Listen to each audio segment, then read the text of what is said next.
Como que é ter essa sensação que parece que vai um pouco além do que você como pesquisador espera, né? Você tem deputados lendo, tem gente discutindo isso para pensar numa ação macro para o Estado. É bem louco, né?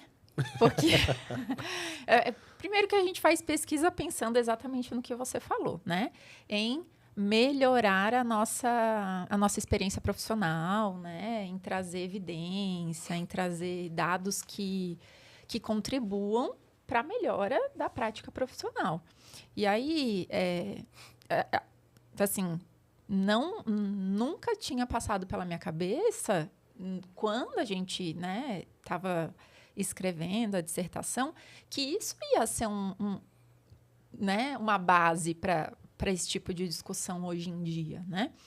Até porque o próprio artigo saiu de uma resolução, né? Sim. Então, veio a resolução em 2010 falando, né, de aumentar o tempo da fisioterapia dentro das UTIs, a questão das 18 horas, né? A gente sabe que, infelizmente, com certeza existem locais que talvez nem as 12 horas sejam cumpridas, mas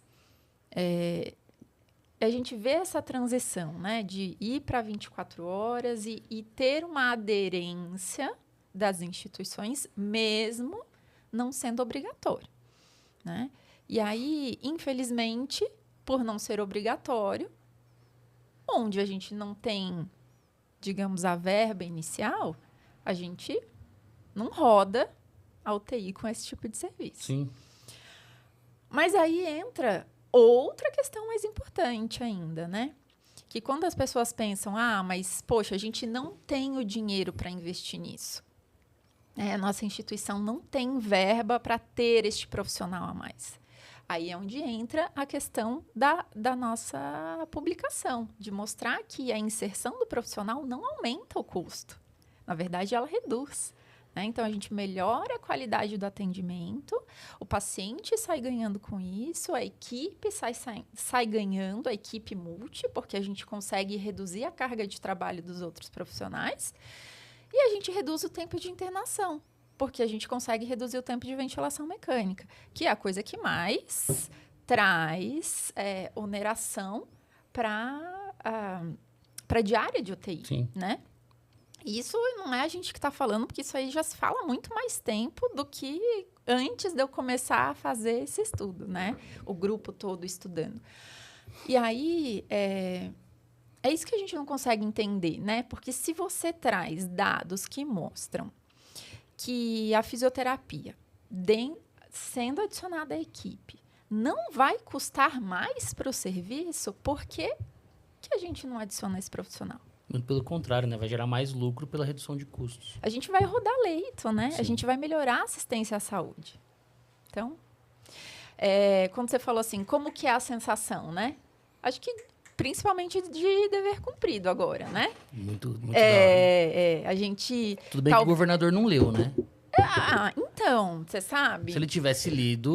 Talvez até tenha. Eu não acredito totalmente que não tenha chegado nada na mão dele, ou pelo menos que ninguém da equipe dele tenha ficado sabendo de nada. Já que estava tudo anexado, né? Já que tinham tantas informações assim. É o tipo de coisa que chega na mão do assessor e ele passa o resumo, né? Tipo, esse projeto é isso, tem tudo isso aqui envolvido e temos outras coisas envolvidas além disso. Então a negativa vem da onde? Qual é a razão da negativa, né? Se a gente vai gastar menos. Então, você está querendo dizer que é bom? Com certeza. Só que aí tem a segunda pergunta, né? É bom para quem? Uhum. Porque essa é uma pergunta fundamental, né? É bom para quem? Para todo mundo. Então, inclusive para o Estado, né? Porque se a gente está reduzindo o custo,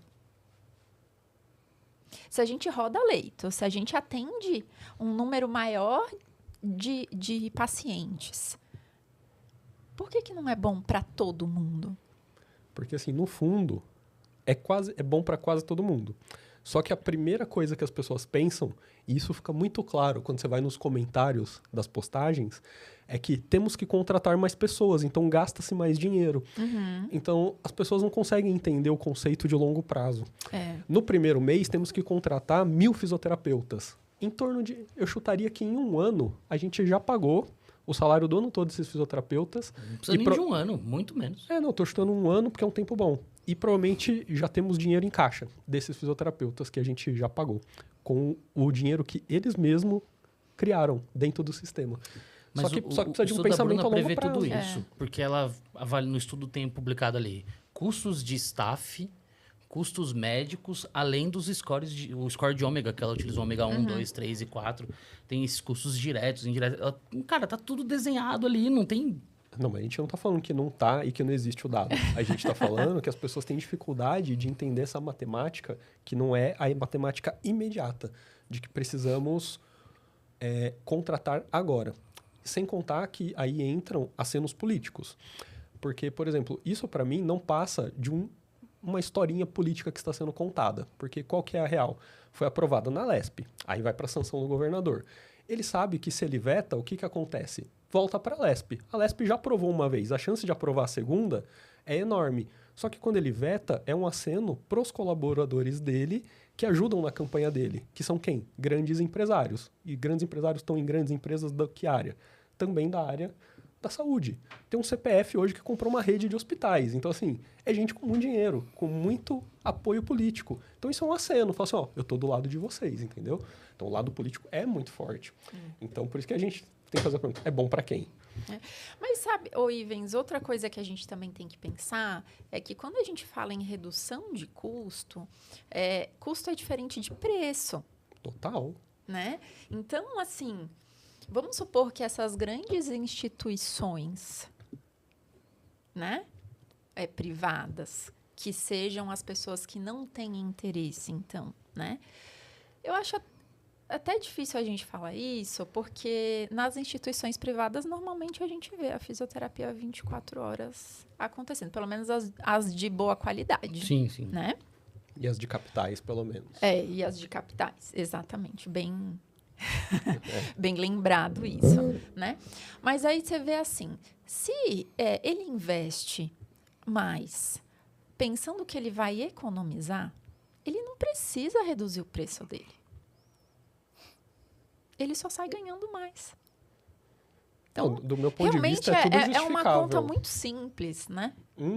Mas é o que a gente fala, os gestores, eles não fazem gestão de fato. Eles se preocupam muito mais com o tamanho do boleto que eles vão pagar imediatamente e não com o impacto que isso vai ter depois. A gente já falou isso aqui quantas vezes, careca? 1.200.000 vezes. Pô, quando você vai comprar uma geladeira, você compra a geladeira com etiqueta A ou etiqueta E? É um exemplo que eu uso, pô. Você vai pagar um pouco mais caro na geladeira com etiqueta A, mas você sabe que você vai economizar de conta de luz, é um absurdo.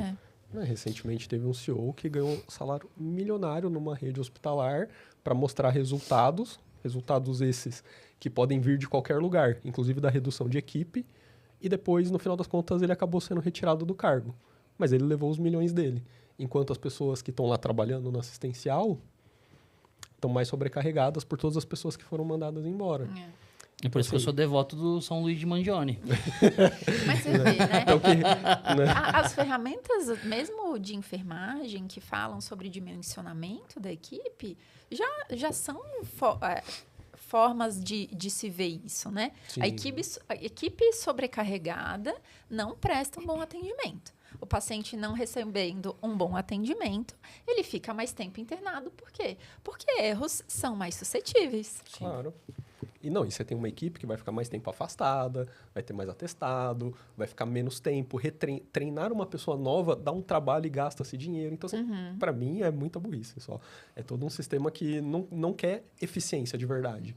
Tipo, não é esse o nosso objetivo, ter eficiência e tratar bem mesmo. Mas burrice do caralho, né? E outra coisa que a gente percebeu, assim, né, enquanto fazia a revisão para se basear e montar mesmo o projeto, é que o paciente de UTI, ele é um paciente muito caro, obviamente, mas ele é mais caro no início da internação. Sim, os primeiros dias. Né? Então, a longo prazo, ele vai se tornando um peso, porque ele não roda mais dinheiro para a instituição. Tanto que cada convênio sabe o tempo médio de internação para gerar lucro.